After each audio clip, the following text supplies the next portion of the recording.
నమస్కారం. విశ్వాస్ న్యూస్ కి స్వాగతం. నేను లక్ష్మి. ముందుగా హెడ్లైన్స్.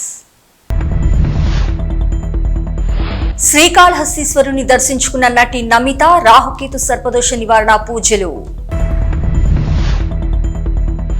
తెలంగాణ వరద బాధితుల కోసం నటుడు మహేష్ 50 లక్షల విరాళం. ముఖ్యమంత్రి రేవంత్ రెడ్డికి చెక్ అందజేసిన మహేష్ దంపతులు. చంద్రబాబుపై నమ్మకం లేదు, కేంద్రమే విచారణ జరపాలి. కల్తీని ఈ అంశంపై మాజీ మంత్రి కాకాని. శ్రీకాళహస్తీశ్వరాలయాన్ని ప్రముఖ నటి నమిత దర్శించుకున్నారు. కుటుంబ సమేతంగా విచ్చేసిన ఆమె ముక్కంటి ఆలయాన్ని దర్శించుకున్నారు. ఆలయంలో సహస్రలింగం వద్ద ఆమె రాహుకేతు సర్పదోష నివారణ పూజలను ఘనంగా చేశారు. అనంతరం స్వామి అమ్మవార్లను దర్శించుకున్నారు. దర్శనానంతరం గురు దక్షిణామూర్తి సన్నిధిలో వేద పండితులు వేద ఆశీర్వచనం అందించి తీర్థప్రసాదాలు అందజేశారు.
వరద బాధితుల సహాయార్థం పలువురు ప్రముఖులు తెలంగాణ ముఖ్యమంత్రి సహాయ నిధికి విరాళాలు భారీగా పంపిస్తున్నారు.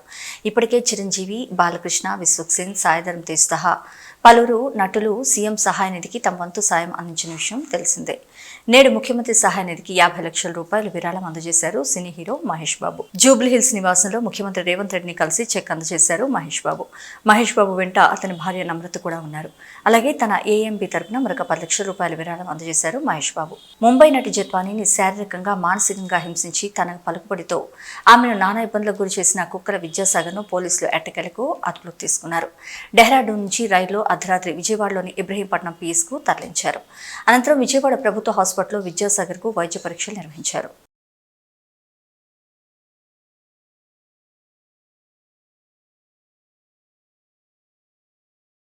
కూటమి ప్రభుత్వం ఏర్పడి 100 రోజులు పూర్తయిన సందర్భంగా ఈ 100 రోజుల్లో చంద్రబాబు నాయుడు ముఖ్యమంత్రిగా తమ పాలనలో విజయాలుగా పథకాలు పేర్లు మార్చడం, శిశుపాలుడి తప్పులు లెక్కపెట్టినట్లు జగన్మోహన్ రెడ్డి అవినీతిని, అక్రమాలను శ్వేతపత్రాలుగా చూపిస్తున్నారు. వైఎస్ఆర్ విగ్రహాలను ఎక్కడికక్కడ తొలగించారు. అయితే ఎలక్షన్ సమయంలో హామీలు గుప్పించిన సూపర్ 6 పథకాలను ఒకటంటే ఒకటి ఇంతవరకు అమలు చేయలేదన్నారు వైఎస్ షర్మిల. ఎంతో నమ్మకంతో మిమ్మల్ని ప్రజలు గెలిపించినప్పుడు ఇచ్చిన వాగ్దానాలను తప్పకుండా నెరవేర్చాలని అన్నారు. చంద్రబాబు గారి 100 రోజులు పరిపాలన. 100 రోజుల్లో చంద్రబాబు గారు ఏమి చేశారు అంటే, శిశుపాలుడు తప్పులు లెక్కబెట్టినట్టు జగన్మోహన్ రెడ్డి గారి తప్పులను, అవినీతిని, దోపిడీని శ్వేతపత్రాల్లాగా చూపించారు. వైఎస్ఆర్ గారి పేరును ఎక్కడ వీలైతే అక్కడ తొలగించారు. వైఎస్ఆర్ గారి విగ్రహాలను ధ్వంసం చేశారు. మరి చంద్రబాబు గారు హామీల విషయంలో ఏం చేశారు అంటే 0 అనే చెప్పాలి. కూటమి సర్కార్ ఈ 100 రోజుల పరిపాలన ఎలా ఉంది అని చూసుకుంటే 100కి 0 అనే చెప్పాలి. ఎందుకంటే వాళ్ళు అత్యధికంగా బ్యాంక్ చేసిన వాగ్దానాలు అసలు సూపర్ 6 చంద్రబాబు గారి సూపర్ 6. చంద్రబాబు గారు చెప్పిన మాట 100 రోజుల్లో మేము రాష్ట్రాన్ని గాడిలో పెడతాము, 100 రోజుల్లో మేము పక్కా యాక్షన్ ప్లాన్ 100 రోజుల్లోనే మేము అద్భుతాలు చేస్తామని చెప్పిన చంద్రబాబు గారు 100 రోజులు దాటిపోయినా కూడా ఇప్పటి వరకు సూపర్ 6 లో ఒక్క వాగ్దానం కూడా ఇంతవరకు అమలు కాలేదు. ఎందుకు సార్ అని అడుగుతున్నాం. మోడీ గారి డైరెక్షన్ లో చంద్రబాబు గారి 100 రోజుల సినిమా అటర్ ఫ్లాప్. ఎవరు కూడా 100 రోజుల్లోనే అన్ని హామీలు అమలు చేయాలి అని మేము కూడా అంటం లేదు. కానీ ఒక మోసపూరిత ప్రభుత్వాన్ని దించి ఇంకో ప్రభుత్వాన్ని ప్రజలు ఎన్నుకున్నప్పుడు ఆ కొత్త ప్రభుత్వము వాళ్ళ పక్షాన నిలబడుతుందని ఎంతో ఆశగా ఓట్లేసినప్పుడు కనీసం మీరు ఇచ్చిన వాగ్దానాలలో ఒక్కటి కూడా నిలబెట్టుకోకపోవడం వెరీ డిసప్పాయింటింగ్. చంద్రబాబు గారి సూపర్ 6 లో మొట్టమొదటిది రైతులకి 20,000 రూపాయలు ప్రతి ఏడాది ఇస్తామన్నారు. అన్నదాత సుఖీభవ అనుకుంటా దాని పేరు. మరి ఎంతో మంది రైతులు కనీసం 50 లక్షల కుటుంబాలు ఈ పథకం కోసం ఇంకా ఎదురు చూస్తూనే ఉన్నారు. ఇటీవల వరదలు కూడా వచ్చాయి. చంద్రబాబు గారు చెప్పిన విషయం 7 లక్షల ఎకరాలలో నష్టం వాటిల్లింది, వాళ్ళందరికీ నష్టపరిహారం ఇస్తానన్నాడు. 17వ తేదీ లోపల అది విడుదల కూడా చేస్తానన్నాడు. ఆ 17 కాస్త దాటిపోయింది. ఇంతవరకు ఆ నష్టపరిహారమే ఇంకా ఇవ్వలేదు. ఇక సూపర్ 6 లో చెప్పిన రైతులకి 20,000 రూపాయలు చంద్రబాబు గారు ఎప్పుడు ఇస్తారో ఇంతవరకు రైతులంతా ఎదురు చూస్తూనే ఉన్నారు. ఇది కాకుండా 20 లక్షల ఉద్యోగాలు ఇస్తామన్నాడు చంద్రబాబు గారు. 20 లక్షల ఉద్యోగాలు ఇవ్వలేకపోతే 3,000 రూపాయలు నిరుద్యోగ భృతి ఇస్తానన్నాడు చంద్రబాబు. 20 లక్షల ఉద్యోగాలు 4 లక్షల చొప్పున 5 సంవత్సరాలలో పూర్తి చేస్తానన్నాడు చంద్రబాబు గారు. అంటే ఈ సంవత్సరం 4 లక్షల ఉద్యోగాలు చూపించాల్సింది చంద్రబాబు గారు. కానీ ఇచ్చింది 16,000 ఉద్యోగాలకు మాత్రమే. మిగతా ఉద్యోగాలు ఎలా ఇస్తున్నారు, దాని ప్రణాళిక ఏమిటి, కోచింగ్ల కోసం తయారయ్యే బిడ్డలు ఎంతో మంది ఉన్నారు. లక్షలలో ఈ బిడ్డలంతా ఎదురు చూస్తున్నారు వాళ్ళకు ఉద్యోగాలు వస్తాయి అని. లేకపోతే ఉద్యోగాలు రాకపోతే కనీసం 3,000 రూపాయలు నిరుద్యోగ భృతి మీరు ఇస్తామన్నారు. అది ఎప్పుడు ఇస్తారో దాని కార్యాచరణ ఏది ప్రకటించలేదు. మీరు గత టర్మ్ తీసుకున్న 2014లో చంద్రబాబు గారు ముఖ్యమంత్రి అయినప్పుడు 2,000 రూపాయలు నిరుద్యోగ భృతి అని అప్పుడు కూడా చెప్పారు. కానీ అది గాలి కొట్టుకోపోయింది. ఈసారి కూడా నిరుద్యోగ భృతి 3,000 రూపాయలని మీరు మేనిఫెస్టోలో చెప్పారు. ఇది కూడా కొట్టుకోబోతుందో ఏమో అని మా ఆందోళన. ఇది కాకుండా తల్లికి వందనం అనే స్కీమ్ కింద ప్రతి బిడ్డకు, తల్లికి ఎంతమంది బిడ్డలు ఉంటే అంతమంది బిడ్డలకు, చంద్రబాబు గారి మాటల్లో చెప్పాలంటే ఒకరైతే ఒకరికి, ఇద్దరైతే ఇద్దరికి, ముగ్గురైతే ముగ్గురికి, నలుగురైతే ఏకంగా 60,000 రూపాయలు అని చెప్పారు చంద్రబాబు. తల్లికి వందనం పథకం ఏమైంది? తల్లికి బిడ్డలకి పంగనామాలు పెట్టే కార్యక్రమం ఏమైనా చేస్తున్నారా? స్కూల్ ఫీజులు కట్టుకునే సమయం అయిపోయింది. మరి ఎప్పుడు చంద్రబాబు గారు దీన్ని అమలు చేస్తారో కలలో ఒత్తులేసుకుని బిడ్డలు తల్లులు ఎదురు చూస్తున్నారు. ఈ పథకం కూడా అమలు కాలేదు. ఇక ప్రతి మహిళకు 18 సంవత్సరాల నుంచి ఇంకొక పథకం, ఇది 4th మహాశక్తి పథకం కింద చంద్రబాబు గారు ప్రతి మహిళకు ప్రతి నెల, ప్రతి మహిళకు అంటే 18 సంవత్సరాల నుంచి 59 సంవత్సరాల వరకు ఈ ఏజ్ గ్రూప్లలో ఉన్న వాళ్ళకి 1,500 రూపాయలు ప్రతి నెల ఇస్తానన్నాడు చంద్రబాబు గారు. ఇది చాలా హెవీ బడ్జెట్ స్కీమ్. ఇంత 1000 కోట్లు 1,500 కోట్లు ప్రతి నెల ఖర్చు అయ్యే స్కీమ్. ఇంత పెద్ద వాగ్దానం చంద్రబాబు గారు చాలా సులువుగా ఇచ్చారు. మరి ఇది అమలు చేసే చిత్తశుద్ధి చంద్రబాబు గారికి ఉందా లేదా, ఆ ఉద్దేశమైనా ఉందా, చంద్రబాబు గారు స్పష్టం చేయాలి. ప్రతి మహిళని నేను ఒక శక్తిగా చేస్తాను అని పెద్ద పెద్ద మాటలు చెప్పారు చంద్రబాబు గారు. ప్రతి మహిళకి ఈ 1,500 ఇస్తే ఆ మహిళకి భరోసా ఉంటుంది అని చెప్పిన వారు చంద్రబాబు గారు. మరి ఆ మహిళల గురించి ఆలోచన చేయాలని కాంగ్రెస్ పార్టీ డిమాండ్. ఇంకొకటి, సంవత్సరానికి 3 సిలిండర్లు ఉచితం అన్నారు. ఇప్పుడేమో దీపావళి అంటున్నారు. మొన్న కూడా ఇలాగే ఇంకొక పథకం, బస్సు ఉచితం అన్న పథకం ఇండిపెండెన్స్ డే కన్నారు. ఇండిపెండెన్స్ డే దాటిపోయింది. పక్క రాష్ట్రం తెలంగాణలో, కర్ణాటకలో వాగ్దానం చేసింది కాంగ్రెస్ పార్టీ. ఉచిత బస్సు వాగ్దానం నిలబెట్టుకుంది. మరి అక్కడ రోజుల్లోనే, వారం గడవక ముందే పక్క రాష్ట్రంలో అమలు చేయగలిగినప్పుడు మరి చంద్రబాబు గారికి ఇక్కడ ఇంత చిన్న స్కీము, ఒక 250 కోట్లు చేస్తుందేమో ఇది, ఇంత చిన్న స్కీము అమలు చేయడానికి కూడా 100 రోజులు సరిపోలేదు చంద్రబాబు గారు. ఒక మహిళ బస్సు ఎక్కితే ఆ బస్సు ఎక్కిన మహిళకు ఉచితం ఇవ్వడానికి ఇబ్బంది ఏమిటో, దీనికి ప్రణాళిక ఏమిటో మాకైతే అర్థం కావటం లేదు. కొత్త బస్సులు వేస్తారు అంటే మహిళా బస్సు అని సపరేట్ గా పెడతారా? ఏమిటి మీ ఉద్దేశం? ఎక్కిన వాళ్ళకు ఉచితం ఇస్తామన్నారు, ఉచితం ఇయ్యొచ్చు కదా. ఎందుకంటే ఇది మహిళల భద్రతకు సంబంధించిన విషయం. పక్క రాష్ట్రంలో ఇంతకు ముందు 35 లక్షల మంది మహిళలు బస్సు ఎక్కుతుంటే ఈ పథకం వచ్చిన తర్వాత 50 లక్షల మందికి అది పెరిగింది. అంటే ఎంత మహిళలు వాళ్ళ భద్రత ఉంది కాబట్టే ఈ మార్గాన్ని ఎంచుకుంటున్నారు అంటే ప్రభుత్వం ఆలోచన చేయాలి. ఇది మంచి పథకం కాదు కాబట్టే మహిళల కోసం కాంగ్రెస్ పార్టీ డిమాండ్ చేస్తున్నాం. ఈ మధ్య చంద్రబాబు గారు చెప్తున్న విషయం, ఏ పథకం అమలు కాలేదు అని చెప్పినా కూడా చంద్రబాబు గారు డబ్బులు లేవు, రాష్ట్రం పరిస్థితి బాగోలేదు అని తరచూ వింటున్నాం. కానీ చంద్రబాబు గారు, మీకు తెలుసు రాష్ట్రం పరిస్థితి,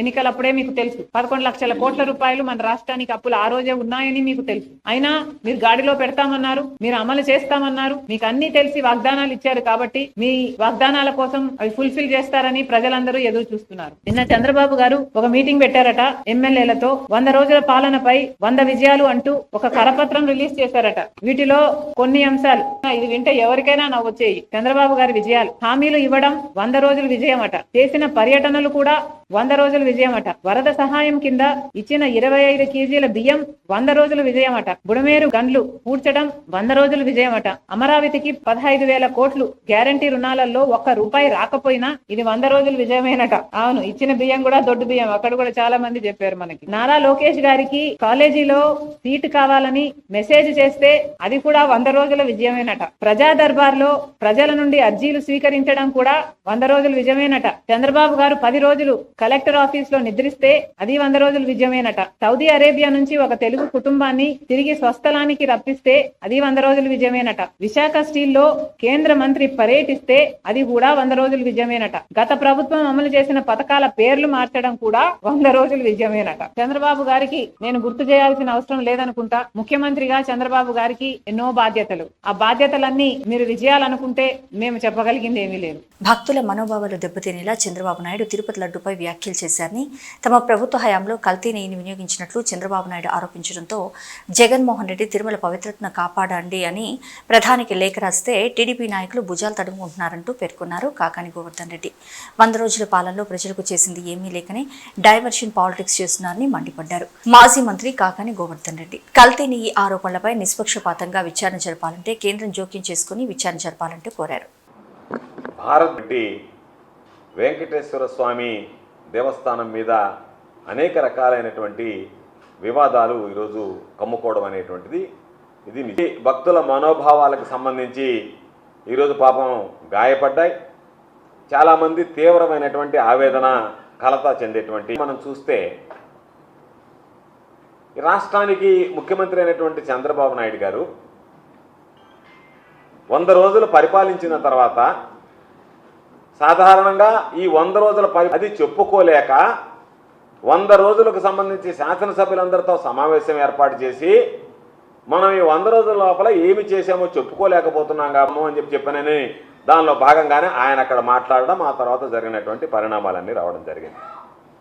నిన్న జగన్మోహన్ రెడ్డి గారు హిందూ సమాజానికి సంబంధించి వెంకటేశ్వర భక్తులకు సంబంధించినటువంటి అతి ప్రధానమైనటువంటి సమస్య కాబట్టి దీనిలో వాస్తవాలు నిగ్గు తీర్చడానికి మీరు రంగంలోకి దిగి వాస్తవాలు ప్రజలకు తెలియజెప్పండి, ఎక్కడా దెబ్బతినకుండా వైభవాన్ని కొనసాగించండి అని చెప్పి ఒక లేఖ రాశాడు.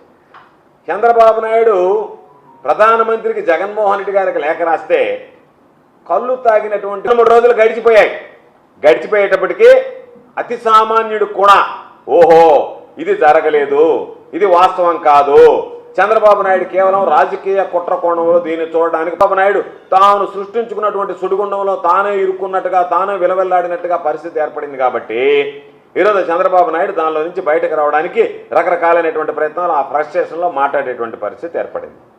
ఈరోజు దేవుడికి సంబంధించినటువంటి దాంట్లో ఏది చేయించాలన్నా ఒక భక్తుడుగా నేను కూడా వాటిని ఏమి తప్పు పట్టను, కానీ జరగరాంది ఏదో జరిగింది అనేటువంటి వాటి మీద విచారణ నిష్పక్షపాతంగా ఎప్పుడు జరుగుతుంది? ఎందుకు ఆ మాట చెప్తున్నావు? నీ నోటి గుండా చేశాడు అటువంటి మాటలు మాట్లాడేటువంటి నువ్వు ఇది నిష్పక్షపాతంగా విచారణ జరగాలి అంటే నీ ఆధ్వర్యంలో నీ ఆధీనంలో జరగడం శ్రేయస్కరం. పక్షపాతంగా దీని మీద దర్యాప్తు జరగాలి అంటే ఏదైనా కేంద్ర ప్రభుత్వ ఆధీనంలో ఉండేటువంటి స్వయం ప్రతిపత్తి కలిగినటువంటి సంస్థ ద్వారా సిబిఐ లాంటిదో అలాంటి దాని ద్వారా లేదా అనేటువంటి వాస్తవాలు వెలుగులోకి చూస్తాయి. ఆ విధంగా కాకుండా ఏ విధంగా అయితే తిరుమల తిరుపతి దేవస్థానం ఈవుగా ఉన్నటువంటి శ్యామలరావుని కీలుబొమ్మలాగా నీ చేతిలో పెట్టుకుని వాడిస్తూ రోజుకొక మాటతో దర్యాప్తు చేసి ఆ దర్యాప్తు ద్వారా నువ్వు లేనిపోయినటువంటి నీ అబద్ధాలు నీ నోటుకుండా వచ్చేటువంటి మాటల్ని అధికారుల నోటుకుండా చెప్పించి నిజం చేయాలనేటువంటి ఒక దుర్మార్గమైనటువంటి ప్రక్రియ. ఒక మాట మాట్లాడావు, అనిమల్ ఫ్యాట్ ఉందని చెప్పి మాట్లాడావు. ఈవో గారు ఏం చెప్పాడు? దాంట్లో వెజిటబుల్ ఫ్యాట్ ఉన్నట్టుగా కనుక్కున్నాం, డాల్డా వనస్పతిలో ఉండేటువంటి విధంగా ఉన్నాయి అని చెప్పి లేనటువంటి అబద్ధాన్ని నిజం చేసేటువంటి ప్రయత్నం చేస్తే మరలా నువ్వు బలవంతం చేస్తే ఏ నోటుకుండా అయితే ఈవో అనేటువంటి వ్యక్తి ఈరోజు ఇదంతా వెజిటబుల్ ఫ్యాట్ అన్నటువంటి మాట్లాడినటువంటి ఆ వ్యక్తి చేత మరలా ఎనిమిది ఫ్యాట్ అని చెప్పి మాట్లాడించి ఈరోజు మా దగ్గర ఆధారాలు అన్నీ ఉన్నాయి. ఎవరు ఇస్తాం? 2014 నుంచి 19 మధ్య ఏం జరిగింది, 2019, 24 తర్వాత ఏం జరిగింది, మరలా నువ్వు ముఖ్యమంత్రి అయిన తర్వాత ఎవరెవరు ఎంతెంత నెయ్యి ఏ స్థాయిలో తిరుమల తిరుపతి దేవస్థానానికి పంపించారో చంద్రబాబు నాయుడు మర్చిపోయినాడేమో అల్జీమర్స్ తో. చంద్రబాబు నాయుడు కూడా ఒక కాపీ కావాలంటే పంపిస్తాం. ఎందుకంటే చంద్రబాబు నాయుడికి ఇతర ప్రభుత్వాల మీద ఆరోపణలు తప్ప తన ప్రభుత్వం చేసినటువంటి దోషాలు ఎప్పుడూ కనిపించేటువంటి పరిస్థితి ఉండదు. కాబట్టి జూన్ మొదటి వారంలో వాళ్ళకి సంబంధించినటువంటి దాంట్లో మొదలు పెట్టిందని మేము చెప్పడం కాదు, సాక్షాత్తు చంద్రబాబు నోటుకుండా చంద్రబాబు నాయుడే చెప్పాడు. జూన్ మొదటి వారంలో అని చెప్తే ఈ వ్యవహారం అంతా జూలైలో కనిపెట్టారు. ఈరోజు తిరుమలకి సంబంధించి ఒక ల్యాబ్ ఉందా లేదా, ఆ ల్యాబ్లో టెస్టులు చేస్తామా లేదా, నెయ్యి మీద 2015 సంవత్సరంలో నెయ్యి గురించి ఆరోపణలు వచ్చాయి. బహుశా చాలామంది పత్రికల్లో కూడా వచ్చాయి, ప్రధానమైనటువంటి పత్రికలు కూడా రాశాయి. ఆ రోజు టీటీడీ ల్యాబ్లోనే మేము 3 టెస్టులు చేస్తాం. రోజు చేసిన తర్వాత దీంట్లో అడల్టరేషన్ ఉందా లేదా, కల్తీ జరిగిందా లేదా అనేటువంటిది నిర్ధారించుకున్న తర్వాతనే ఆ వాహనం పోర్టుకు వెళ్తుంది. తిరుపతిలో అసలు ల్యాబులే లేవన్నట్టుగా మాట్లాడుతున్నాం. ఆ రోజు నువ్వు అధికారం ఉన్నప్పుడు మీ అధికారులు చెప్పినటువంటి దానికి భిన్నంగా ఈరోజు నువ్వు మాట్లాడుతున్నావు అంటేనే నీకు దురుద్దేశం ఉంది అని చెప్పని స్పష్టంగా అర్థమైపోయింది. ప్రభుత్వ భూముల్లో నిర్మించిన అక్రమ కట్టడాలను కూల్చివేసిన హైడ్రా అధికారులు సంగారెడ్డి జిల్లా అమీన్పూర్ మున్సిపల్ పరిధిలోని కృష్ణారెడ్డిపేటలోని 12, 164, 208 సర్వే నంబర్లోని ప్రభుత్వ భూముల్లో నిర్మించిన అక్రమ నిర్మాణాలను కూల్చివేశారు. పటేల్గూడ గ్రామానికి చెందిన పట్టా నెంబర్ 6 పేరుతో కృష్ణారెడ్డి గ్రామం ప్రభుత్వ సర్వే నంబర్ 12లో నిర్మించిన అక్రమ నిర్మాణాలను కూల్చివేశారు హైడ్రా అధికారులు. అలాగే సర్వే నంబర్ 164లో ప్రభుత్వ భూమిలో నిర్మించిన 3 భారీ భవనాలు కూడా హైడ్రా అధికారులు కూల్చివేశారు.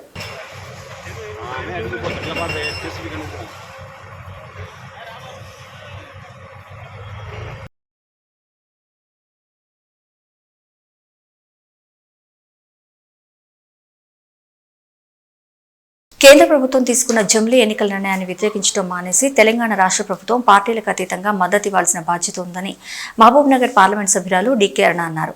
సికింద్రాబాద్లో అసెంబ్లీ ఇన్ఛార్జి సారంగపాణి ఆధ్వర్యంలో జరిగిన భాజపా సభ్యత్వ నమోదు కార్యక్రమానికి ఆమె హాజరై ఇంటింటా తిరుగుతూ సభ్యత్వ నమోదు జోరుగా చేయించారు. ఈ సందర్భంగా ఆమె మాట్లాడుతూ భాజపా పట్ల ప్రజల్లో ఉన్న ఆదరణ క్రమంగా పెరుగుతుందని, స్వచ్ఛందంగా సభ్యత్వ నమోదు చేయించుకునేందుకు ప్రజలు భారీగా ముందుకు తరలివస్తున్నట్లు తెలిపారు. జమిలీ ఎన్నికల విషయంలో కేంద్ర ప్రభుత్వం ముందడుగు వేయగా కాంగ్రెస్ వ్యతిరేకించడం సరైన చర్య కాదని అన్నారు. దేశవ్యాప్తంగా ఒకేసారి ఎన్నికలు జరగడం మూలంగా దేశం అభివృద్ధి పనుల్లో మరింత దూసుకెళ్తుందంటూ పేర్కొన్నారు. గతంలో కూడా తెలుగు రాష్ట్రాల్లో ఒకేసారి ఎన్నికలు జరగడం ఆనవాయితీగా ఉండేదంటూ గుర్తు చేశారు. కేంద్ర ప్రభుత్వం తీసుకున్న ఆమోదయోగ్యమైన నిర్ణయానికి రాష్ట్ర ప్రభుత్వం కూడా కట్టుబడి ఉండి మద్దతు ఇవ్వాలని కోరారు. గ్రామీణ స్థాయి నుండి దేశ స్థాయి వరకు ప్రతినిత్యం ఎన్నికలు జరుగుతుండడం దేశ అభివృద్ధికి ఆటంకంగా మారిందని, దీంతో కేంద్ర ప్రభుత్వం జమిలీ ఎన్నికల వైపు మొగ్గు చూపుతున్నట్లు తెలిపారు. చర్చ ఆల్రెడీ కొత్త ఏం కాదు కదా. 1 నేషన్ 1 ఎలక్షన్ అనేది గతంలో 1 ఎలక్షన్ పార్లమెంటు అసెంబ్లీ ఒకేసారి జరిగేవి కొంతకాలం. మనకు కూడా 2014 వరకు కూడా అసెంబ్లీ పార్లమెంట్ ఒకేసారి జరిగినాయి మన రాష్ట్రంలో కూడా. కొన్ని రాష్ట్రాల్లో వెనక ముందు జరిగిండొచ్చుగా, మన దగ్గర కూడా మొన్నటిదాకా జరిగినాయి. 2014 వరకు జరిగింది. కాబట్టి మన రాష్ట్రం నుంచి కూడా పూర్తిగా దీనికి మద్దతు ఇవ్వాలని నేను కోరుతున్నా. తెలంగాణ రాష్ట్రం నుంచి దీనికి మద్దతు పలకాలి. పార్టీ వేరు కదా అని చెప్పి ఈరోజు రాజకీయం చేయడానికి ప్రయత్నం చేయకూడదు. ఈ రాష్ట్ర ప్రభుత్వము కాంగ్రెస్ పార్టీ 1 నేషన్ 1 ఎలక్షన్ అనేది ఈరోజు ఎలక్షన్లతో ప్రతి సంవత్సరం 5 సంవత్సరాలు కంటిన్యూస్గా ఏదో ఎలక్షన్ రావడం వల్ల అభివృద్ధికి పూర్తిగా అడ్డంకిగా తయారైన ఎలక్షన్లు, ఒకసారి అసెంబ్లీ ఎలక్షన్లు, ఒకసారి పార్లమెంట్ ఎలక్షన్లు, ఒకసారి లోకల్ బాడీ ఎలక్షన్లు, గ్రామ పంచాయతీ ఎలక్షన్లు, ఎంపీటీసీ జడ్పీటీసీ ఎలక్షన్లు, మున్సిపాలిటీ ఎలక్షన్లు, ఇట్లా దానివల్ల అభివృద్ధి అనేటటువంటి దానికి ఆటంకం ఏర్పడుతూ ఉంది. దేశవ్యాప్తంగా ఒకేసారి ఎన్నికలు జరిగితే అభివృద్ధి పదంలో 5 ఏళ్లకోసారి ప్రజల దగ్గరికి వెళ్తారు అందరూ. ఆ తర్వాత ఎన్నికల తర్వాత రాజకీయాలకు అతీతంగా దేశం అభివృద్ధి, రాష్ట్ర అభివృద్ధి, గ్రామ అభివృద్ధి పైనే ఫోకస్ ఉండాలనేటటువంటి లక్ష్యంతోన 1 నేషన్ 1 ఎలక్షన్ అటువంటి ఒక దిశను కేంద్ర ప్రభుత్వం అంటే భారతీయ జనతా పార్టీ ఎన్డీఏ ప్రభుత్వాలు తీసుకుని దానికి అనేక ప్రభుత్వాలు గతంలో కూడా ఈరోజు ఇప్పటికిప్పుడు కాదు, గత 2019 నుంచి 24 వరకు కూడా మధ్యలో డిస్కషన్ వచ్చింది. అప్పుడే రాష్ట్రపతి గారికి దీనిపైన ఒక కమిటీ వేస్తారు, దానిపైన రిపోర్ట్ ఇచ్చిన నేపథ్యంలోనే అధికారంలో లేనటువంటి పార్టీలు మాట్లాడడం పరిపాటి. అధికారంలో లేనటువంటి పార్టీలు అధికారంలో ఉన్న పార్టీలపైన ఎప్పుడు కూడా ఇటువంటి వ్యాఖ్యలే చేస్తాయి. దాంట్లో ఏమి కొత్త ఏం లేదు. ఇది వాళ్ళు చేసే వ్యాఖ్య ఎవరు మామూలుగా వాళ్ళ అధికారంలో ఉంటే ఒక వ్యాఖ్య ఉంటుంది, ఇతరుల అధికారంలో ఉంటే ఒక వ్యాఖ్య ఉంటుంది. ఈరోజు భారతీయ జనతా పార్టీ ఎన్డీఏ ప్రభుత్వం ఈ నిర్ణయం తీసుకున్నది కానీ దాన్ని వ్యతిరేకించాలా. అది మంచిదైనా ఏమైనా ప్రజలకు మేలు చేసేదైనా వ్యతిరేకించడమే లక్ష్యం. ప్రతిపక్షాల లక్ష్యం ఏముంటుంది? ఏ మంచి కార్యక్రమం అయినా కూడా దాన్ని వ్యతిరేకించాలంతే. అదే లక్ష్యంతో పనిచేస్తుంది. సిద్దిపేట కలెక్టరేట్ కార్యాలయం ఎదుట రైతు రుణమాఫీ చేయాలని రైతులు ధర్నా నిర్వహించారు. అనంతరం కార్యాలయంలోని ప్రజావాణిలో భాగంగా వెంకటాపూర్ గ్రామానికి చెందిన సుమారు 80 మంది రైతులు తమకు రుణమాఫీ కాలేదని వినతిపత్రం అందించారు. ప్రభుత్వం 2 లక్షల వరకు రుణమాఫీ చేసినా ₹1,00,000 లోన్ ఉన్నప్పటికీ కొందరు రైతులకు ఇప్పటి వరకు రుణమాఫీ కాలేదని రైతులు ఆవేదన వ్యక్తం చేశారు. ప్రభుత్వం ఎలాంటి షరతులు లేకుండా రైతులందరికీ రుణమాఫీ చేయాలని రైతులు డిమాండ్ చేశారు. ఈరోజు మా సిద్దిపేట రూరల్ మండలం వెంకటాపూర్ గ్రామం నుండి సుమారుగా 100 మంది రైతులం ఈరోజు ప్రజావాణిలో కలెక్టర్ గారిని కలిసి మా రైతుల యొక్క బాధను వినిపించడానికి వచ్చినాం. నా పేరు బండి శ్రీకాంత్, మాది వెంకటాపురం. నేను కూడా వ్యవసాయ కుటుంబానికి సంబంధించినటువంటి వ్యక్తినే. ముఖ్యంగా మా గ్రామంలో రుణమాఫీ జరిగినటువంటి 100 మంది రైతులం అందరం కూడా ఇక్కడికి వచ్చినాం. దానికి గల కారణం ఏంటంటే ఈరోజు రుణమాఫీ కాని వాళ్ళ అందరం కూడా అగ్రికల్చర్ ఆఫీసర్ని అడిగితే ఇది బ్యాంక్ అధికారుల దగ్గరనే సమస్య ఉందని చెప్తారు. బ్యాంకులోకి వెళ్తే ఇది అగ్రికల్చర్ ఆఫీసర్ల దగ్గరనే సమస్య ఉందని చెప్తారు. మరి మేము బ్యాంకులోకి వెళ్ళినా అగ్రికల్చర్ ఆఫీసర్ దగ్గరికి వెళ్ళినా ఎక్కడ కూడా మాకు సమాధానం లభించట్లేదు అనేటువంటి ఉద్దేశంతో మరి ప్రజావాణిలో మా యొక్క బాధను వినిపించుకోవడానికి ఇక్కడికి వచ్చినాం. మరి అధికారులను కూడా కలిసినాం. ఇక్కడ ఉన్నటువంటి అధికారులతో ఒక అగ్రికల్చర్ ఆఫీసర్ని మా వెంకటాపూర్ గ్రామానికి పంపిస్తే మా యొక్క సమస్యలన్నింటినీ కూడా చెప్తాం. వెంటనే సమస్యలు లేకుండా మా రుణమాఫీని చేయమని చెప్పి వారికి మా యొక్క వినతిని అందించడం ఈరోజు మా గ్రామం నుండి. ముఖ్యంగా ఈ రాష్ట్ర ప్రభుత్వాన్ని, ఈ కాంగ్రెస్ గవర్నమెంట్ని, రేవంత్ రెడ్డి గారిని కొన్ని విషయాలు అడుగుతా ఉన్నాం. అయ్యా రేవంత్ రెడ్డి గారు, మీరు రుణమాఫీ చేస్తా అన్నారు. ఆంక్షలు లేకుండా రుణమాఫీ చేస్తే ఇవాళ రైతులందరికీ కూడా మంచి జరిగేది. కానీ మీరు ఆ దేవుడి మీద ఈ దేవుడి మీద 100 రకాల హామీలు ఇచ్చినారు, అనేక రకాల ఒట్లు పెట్టినారు. కానీ అరాకొర రుణమాఫీతోటి ఆర్భాట రాజకీయాలతోటి ఈరోజు మా ప్రజల యొక్క రైతుల యొక్క గొంతులకు వచ్చిన రేవంత్ రెడ్డి, ఇది మీకు చాలా తప్పు. ముమ్మాటికి మా రైతుల యొక్క ఉసురు తగులుతుంది, మా రైతుల యొక్క బాధ తప్పకుండా నీకు తగులుతుంది అని చెప్పి మా రైతుల పక్షాన మీ అందరికీ కూడా తెలియజేస్తూ ఉన్నాం. ముఖ్యంగా ఈరోజు వరి నాట్లేసి 2 నెలలు అవుతుంది. కోతకు కూడా వరి చేనులు వచ్చిన పరిస్థితి కనిపిస్తున్నాయి. కానీ రైతు భరోసా పథకం కింద 7,500 రూపాయలు వేస్తా అని చెప్పి దొంగ మాటలు మాట్లాడి దొంగ హామీలు ఇచ్చి ఇవాళ మా రైతులందరినీ మోసం చేసి ఓట్లు వేయించిన దొంగ ఈరోజు మా రైతు భరోసా గురించి ఎటువంటి విషయం కూడా చెప్పట్లేదు. అదే గతంలో కేసీఆర్ గారు ఉన్నప్పుడు మాకు 5,000 రూపాయలు సకాలంలో జూన్ నెలలోనే మాకు రైతు బంధు వేస్తాడు. మేము యూరియా బస్తాలు తెచ్చుకోనికో ధాన్యం కొనుగోలు చేసుకోవడానికో అన్ని రకాలుగా ఉపయోగపడుతుంది. కానీ ఈరోజు మాకు రైతు భరోసా కింద 7,500 కాదు 5,000 రూపాయలు కూడా గతి లేదు. ఆ 500 ఇవ్వకపోగా ఈరోజు మాకు రైతు రుణమాఫీ చేయలేదు, రైతు రుణమాఫీ లేదు, ఈ రైతు బంధు లేదు. ముఖ్యంగా రైతులకు ఈరోజు కాలువల ద్వారా నీళ్లు ఇవ్వడానికి కూడా మొన్న వెనక ముందు ఆడిండు. అసలు ఈ వర్షాలు కొట్టకపోతే మా రైతులందరం కూడా అన్యాయం అయిపోయేటోళ్ళం. ఈరోజు కేసీఆర్ గారు రైతులందరూ కూడా మంచి చేయడం కోసం అనేక రకాల సాయశక్తుల కృషితోటి మరి మల్లన్న సాగర్, కొండపోచమ్మ సాగర్, రంగనాయక సాగర్ వంటి ఇవి ఈ బులెటిన్ విశేషాలు.